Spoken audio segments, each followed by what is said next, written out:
Good morning, Radhe Radhe বন্ধুরা। আবার একটা নতুন রেসিপি নিয়ে হাজির হয়ে গেছি। এখন প্রচণ্ড গরমের মধ্যে দেখো সজনে ডাঁটা দিয়ে দারুণ একটা রেসিপি। প্রত্যেকের বাড়িতেই গরমের সময় এরকম একটা রেসিপি থাকলে কিন্তু ভাত একদম নিমিষেই চলে যায়। প্রথম পাতে এরকম দারুণ একটা রেসিপি থাকলে কার না ভালো লাগে, ছোট বড় সবাই খুব প্রিয়।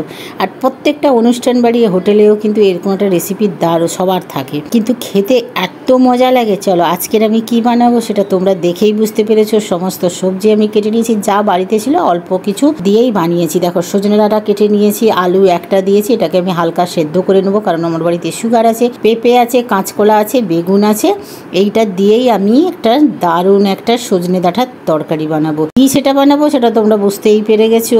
গরমের সময় একটা শুক্তো যদি বাড়িতে প্রথম পাতেই থাকে সেই লেভেলের থাকবে কিন্তু, আর বানাতে পারলেই কিন্তু দারুণ টেস্ট হবে। অনেকে শুক্তো পছন্দ করে না, যেমন ছোট ছোট নতুন জেনারেশনের বাচ্চাগুলো কিন্তু শুক্তো একদম পছন্দ করে না, কিন্তু আমাদের কিন্তু শুক্তো খুব ভালো লাগে। হ্যাঁ, বাচ্চা দুটো খায় না, কিন্তু আমার আর আমার বড় মশাইয়ের ভালো লাগে।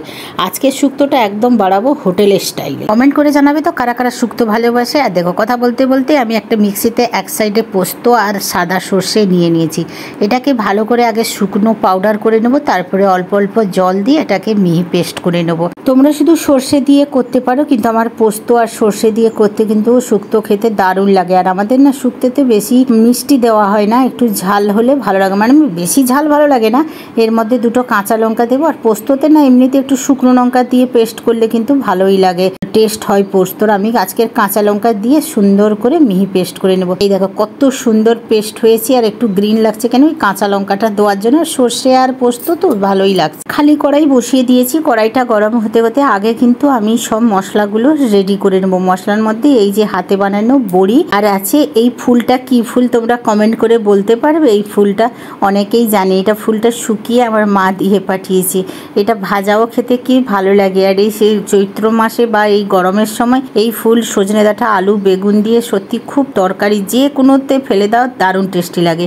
বড়িটা আমি কড়াইতে দিয়ে দিলাম। প্রথমে তেল দিলাম না, যেটা হাতের বড়ি না, এটাকে আগে একটু ভালো করে ভেজে নিয়ে তারপরে তেল দেব। ভাজাতে আবার পুড়িয়ে ফেললে আবার সেইটা ভালো লাগবে না, একটু নাড়াচাড়া করে নিই, তারপরে তেল দিলে অল্প তেলে ভালোভাবে ভাজা হয়ে যায়। আর কিনা বড়িগুলো একদম খেতে তো আমার একদম ইচ্ছে করে না, আর প্রচণ্ড তেল খেয়ে নেয় ওই কিনা বড়িগুলো। এক কড়াই তেল দিয়ে ভাজবে তো কতটা তেল টেনে নেয়। এবার সুন্দর করে দেখো বড়িটা আমার ভাজা হয়ে গেছে, বেশি পুড়বে না, পুড়লে কিন্তু বড়ির স্বাদটা একদম নষ্ট হয়ে যাবে। একটা একটা বড়ি আছে, এগুলোকে আমি ভেঙে নেব, গোটা বড়ি দেবো না, একটু ভেঙে বড়ি দিলে কিন্তু তরকারিতে বেশ মাখো মাখো হবে, তবেই খেতে ভালো লাগে। আমি সমস্ত বড়িগুলো এবারে প্লেটের মধ্যে তুলে নেব, দিয়ে ওই ফুলটাকে আমি ভেজে নেব। দেখো আমার বড়িটা ভালোভাবে ভাজা হয়ে গেছে।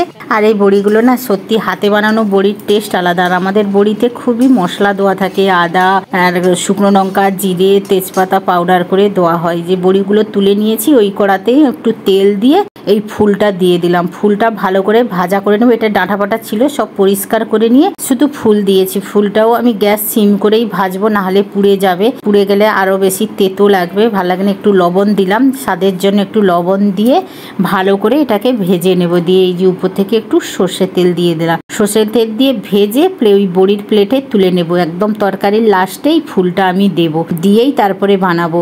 উচ্ছে দিলাম না, উচ্ছে না দিয়ে এই ফুলটা দিয়ে কিন্তু খেতে শুক্তো দারুণ লাগে। সবসময় তো আমরা উচ্ছে দিয়েই খাচ্ছি। একবার এই ফুলটা কেউ কমেন্ট করে বলবে, নাহলে আমি লাস্টেই বলে দেবো। কেউ যদি কমেন্ট করে না বলতে পারো লাস্টেই আমি বলে দেবো। আর কমেন্ট করে তোমরা যখন বলবে, ভিডিওটা পুরো দেখার পরেই তোমরা কমেন্ট করে অবশ্যই বলবে। তোমরা কেউ জানতে পারবে না যে ফুলটা কি ফুল, তোমরা সবাই চেনো, কিন্তু হয়তো শুকিয়ে গেছে তোমরা বুঝতে পারছো না। এই যে দেখো বড়ি ভাজা আর ফুল ভাজাটা তুলে নিয়েছি। ওই কড়াইতেই আমি পরিষ্কার করে আবার একটু তেল বেশি করে দিয়ে দিয়েছি, দিয়ে সবজিগুলো সব ভেজে নেব। আগেই আমি 5 ফোড়ন দিলাম।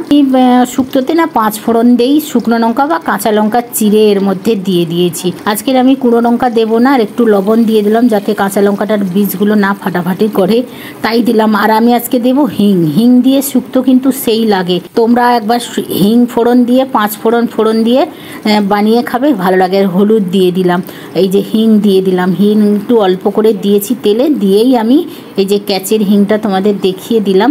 সব মশলাগুলো একটু নাড়াচাড়া করে নেব, নাড়িয়ে নিয়েই তারপরে যে সবজিগুলো আছে সেগুলো এর মধ্যেই দিয়ে দেব।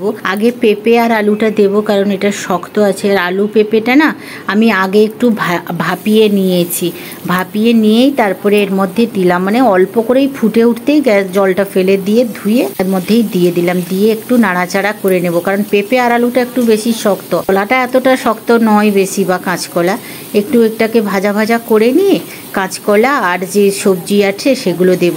ডাঁটা সব সময় আমরা তরকারি যখন ফোটে সেই সময় ডাঁটা দিই, কিন্তু আজকে যেহেতু শুক্তো হবে ডাঁটাটাও আমি সব সবজির সাথে দিয়েই নাড়াচাড়া করে নেব। এটা দেখো অনেকটা ভাজা ভাজা হয়ে এসছে। এরপরে আমি দিয়ে দিলাম কাঁচকলাটা, কাঁচকলাটা দিয়ে একবারে ভালো করে নাড়াচাড়া করে নেব। এটা তো বাড়ির কাঁচকলা, এই মার বাড়ি গেছিল, মার বাড়ি থেকেই নিয়ে এসে। আমাদেরও কাঁচকলা গাছে প্রচুর হয়েছে, কিন্তু প্রচুর কাঁচকলা গাছ আছে, আর কাঁদিও পড়েছে অনেকগুলো। দিয়ে এই যে এই কলাটা খুব সুন্দর, দিয়ে ভালো করে এই যে নাড়াচাড়া করে নিচ্ছি। কাঁচকলাটা একটু ভাজা ভাজা হয়ে আসবে, ততক্ষণে পেঁপে আলুটাও ভাজা ভাজা হয়ে যাবে, কাঁচকলাটাও ভাজা ভাজা হয়ে যাবে। তারপরে বেগুনটা দেব, বেগুনটা আমি লাস্টেই এর সাথেই দেবো, না হলে বেগুনটা নরম হয়ে যাবে, ভাজা করতে করতে পুরোই ঘেটে যাবে বেগুন একদম। দেখো সবজিটা অনেকটা নাড়াচাড়া করে নিয়েছি, আলাদাভাবে করলাম না, যেহেতু অল্প সবজি, তেলে একটু বেশি করে তেল দিয়েই সবজিগুলো আমি ভালো করে ভাজা করে নিয়েছি। এবারে বেগুনটা এর মধ্যে দিয়ে দিলাম, বেগুনটা অল্প দিয়েছি, দিয়েই এর মধ্যেই নাড়াচাড়া করে নিচ্ছি। আলাদাভাবে ভেজে বেগুনটা রাখলে তরকারিটা যখন ফুটবে সেই সময় বেগুনটা দিয়ে দিলেও বেগুনটা ভালো হয়। আমি এর মধ্যে দিয়েই, তেলটা আছে তো এর মধ্যেই বেগুনটা ভালো করে ভাজা হয়ে যাবে। নাড়াচাড়া করলে বেগুন তো বেশি সময় ভাজতে লাগে না, প্রথমে বেগুন দিলে কিন্তু সব তেলগুলো বেগুন খেয়ে নেবে, এই জন্য বেগুনটা লাস্টেই দিলাম। সবজিটা নাড়াচাড়া করে বেগুনটা দিয়ে দিলে ভালো করে, এতে একটু সময় গ্যাসটা মিডিয়াম করে করে ভাজলে সবজিটাও নরম হয়ে যাবে আর বেগুনটাও ভাজা হয়ে যাবে। আমি এইভাবেই করে কিন্তু বানাই। আর আমি 2-4টে ওই বিনস ছিল, বিনসটা ফেলে দিলাম, মানে বিনসটা দিলেও ভালো লাগে সবজির মধ্যে। আর এই যে ডাঁটাগুলো ছিল, ডাঁটাগুলো এখন আমি দিয়ে দিলাম। আমরা কিন্তু বললাম না, ডাঁটা যখন তরকারি আমাদের ফুটে সেই সময় আমরা ডাঁটা দিই। আজকে যেহেতু শুক্তো বানাচ্ছি তাই ডাঁটাটাও দিয়ে দিলাম, দিয়ে সবজির সাথেই নাড়াচাড়া করে নিচ্ছি। মা দেখি তো ডাঁটাটা তরকারিতে তেলে কষাই না, তাই আমারও আদত আছে, আমিও ডাঁটাগুলো কষাই না, শুক্তো বলে তাই দিয়ে দিলাম। দিয়ে সুন্দর করে আমি নাড়াচাড়া করে নিচ্ছি। আর ওতেই লবণ হলুদ দেওয়াই আছে, তাই আর আলাদাভাবে দিচ্ছি না।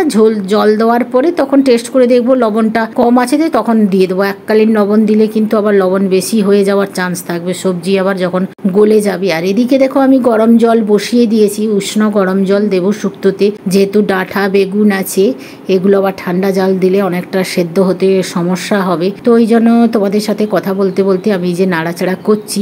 আর সত্যি কথা বলছি, শুক্তো না সত্যি আমাদের খুব ভালো লাগে খেতে। অনেক জায়গায় শুক্তো খেয়েছি, দোকানেও খেয়েছি, একটা সোনারপুরে শুক্তো খেয়েছিলাম, তার মতো বানানোর চেষ্টা করছি। আর এদিকে দেখো সর্ষে পোস্তর যে পেস্ট আছে তার উপরে একটু সর্ষের তেল দিয়ে দিলাম। আর এদিকে নাড়াচাড়া করে এই যে পোস্ত আর সর্ষের পেস্টটা এর মধ্যেই দিয়ে দিলাম, দিয়েই একটু নাড়াচাড়া করে গরম জল দিয়ে দেবো। যেহেতু পোস্ত আছে বলে না, তাই একটু কষিয়ে নিচ্ছি, নাহলে সর্ষেটা আমরা কষাই না, কারণ বলে নাকি তেলে সর্ষে কষালে সর্ষেটা একটু তেতকুড়ি লাগে।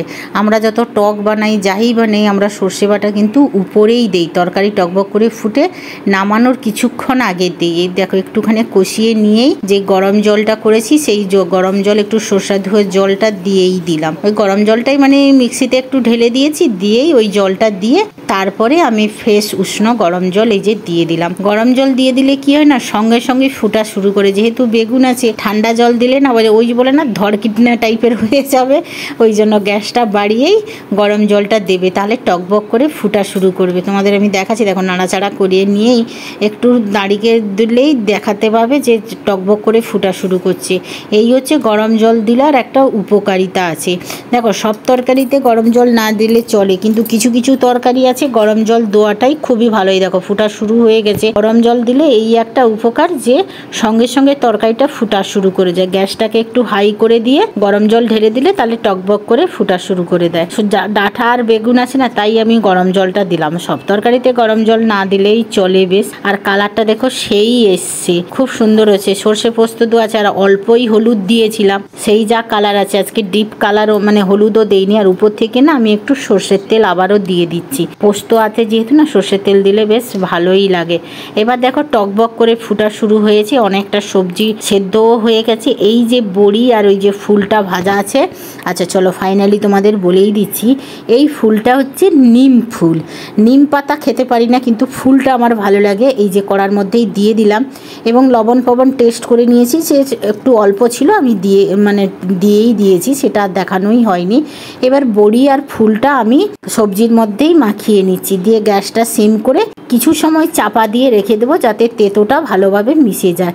এমন কিছু তেঁতো হবে না। তোমরাও না যদি ফুল পাও তো একবার বানিয়ে খাও, অসাধারণ লাগে। আর সেই লেভেলের হয়েছিল। পরে ভয়েস দিচ্ছি, বরমশাই খেয়ে বলল, বরমশাই না কোনোদিন প্রশংসা করে না। সত্যি আফসোস এটাই আমার, যে খারাপ হোক ভালো হোক একবার তো তুমি প্রশংসা করো, কোনোদিন করে না। কিন্তু আজকের শুক্তো খাওয়ার পরে বলল যে এই তরকারিটা নাকি আমাদের সোনারপুরে একটা বাবুর্চি হোটেল আছে, সুরুচি হোটেল আছে, ওই হোটেলের মতন নাকি শুক্তো হয়েছে। আমি সত্যি? বলে হ্যাঁ। শুনে খুবই আনন্দ হলাম, যে আমি তো জানি না যে ওই হোটেলের মতন রান্না হবে কিনা।